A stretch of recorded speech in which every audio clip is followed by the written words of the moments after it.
अत्यंत ही दुखद घटना। एक पूरा परिवार जिस तरीके से सागजनी की घटना में पूरी तरीके से समाप्त हो गया, साथ ही में एक महिला जो कि गर्भ से थी और 8 महीने के गर्भ से, हिंदू है या मुसलमान है या वो ब्राह्मण है या वो कुर्मी है या वो राजपूत है या वो भूमियार है या वो दलित है, महादलित है, पिछड़ा है, अति पिछड़ा है, अगड़ा है, पिछड़ा है, वो सब है, पर वो बिहारी नहीं है।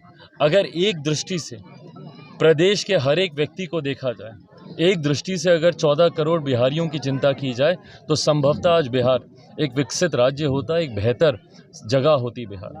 पर हकीकत यही है कि जात पात की राजनीति में जब भेदभाव की भावना के साथ शासन किया जाता है तो उसमें इस तरीके के भेदभाव का दंश एक बड़े वर्ग को, एक बड़े समाज के हिस्से को भोगना पड़ता है। क्योंकि मेरे नेता, मेरे पिता आदरणीय रामविलास पासवान जी से बैर की वजह से, उनसे द्वेष के कारण उन्होंने हमेशा से इस समाज को प्रताड़ित करने का काम किया। लंबे समय से 78 से बड़ी संख्या में लोग यहाँ पर रह रहे हैं। 2-2, 3-3 पीढ़ियाँ बीत गई, पर अभी तक ज़मीन का पर्चा उनको नहीं मिला, पक्के मकान उनको नहीं दिए गए। और आज जब 9 घरों में इतनी बड़ी तबाही मची है, प्रशासन ने इतनी जिम्मेदारी भी निभाना ज़रूरी नहीं समझा कि जिन घरों में चूल्हा जलाने की जगह नहीं बची, कम से कम उनके खाने की व्यवस्था कर दी जाए। इस ठंड में कम से कम उनके रहने की व्यवस्था कर दी जाए। कहीं एक ऐसा रैन बसेरा उनको दे दिया जाए, नहीं कुछ तो एक त्रिपाल उनकी व्यवस्था उनके लिए कर दी जाए, 2 वक्त के खाने की व्यवस्था उनके लिए कर दी जाए। सोचिए परिवार के जो बाकी सदस्य जो बच गए हैं, वो लोग कैसे इस ठंड में रहेंगे, कैसे अपने खाने की व्यवस्था करेंगे। और आज जब यहाँ पे आकर जब हम लोगों ने संपर्क साधना चाहा डीएम साहब से, एसडीओ साहब से, तो उन्होंने फ़ोन तक उठाना ज़रूरी नहीं समझा। बहरहाल उम्मीद करता हूँ व्यस्त होंगे कहीं पे, बातचीत ज़रूर हो जाएगी उनसे।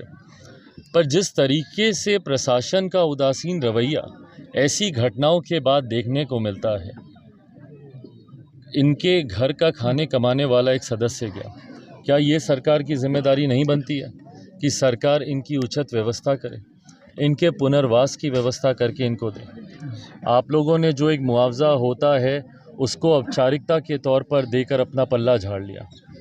पुनर्वास कौन करेगा, कौन इनके घर का निर्माण इनको करके देगा? और सबसे पहले तो वो पर्चा जितने भी यहाँ पे घर हैं उनको दिया जाए, उनके पक्के घरों के निर्माण की व्यवस्था करके दी जाए, इनके पुनर्वास की व्यवस्था करके दी जाए। और साथ ही में जो लोग, जिन परिवारों के खाने कमाने वाले सदस्य गए, कम से कम 25-25 लाख का मुआवजा उन परिवार वालों को मिलना चाहिए, ताकि वो आने वाला जीवन, भाई ये वृद्ध माता पिता हैं, कैसे ये लोग अपना जीवन व्यतीत करेंगे।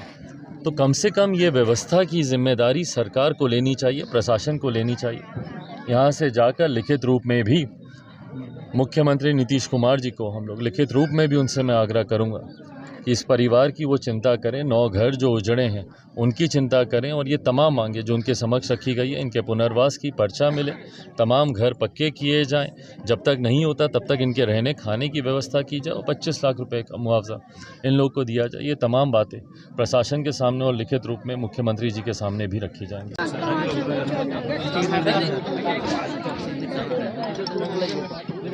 जाइए, लीजिए, आप जाइए। बड़ी आगे बढ़ी और भी लोग ले लेना सब। चलिए चलिए सर लो।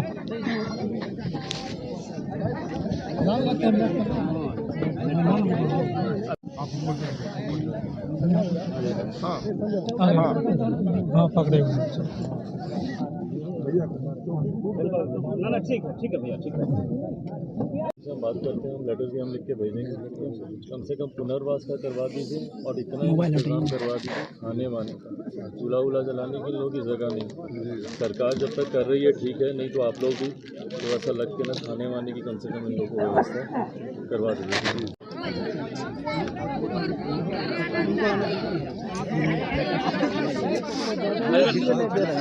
फोटो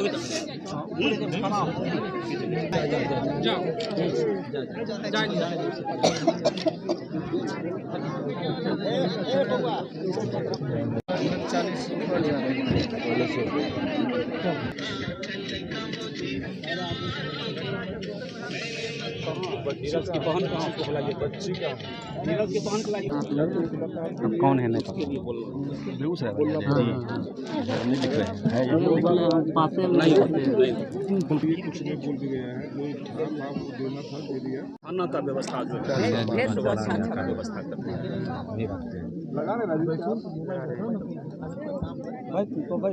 यहाँ पर दो यहाँ पे दो इधर पे छूट के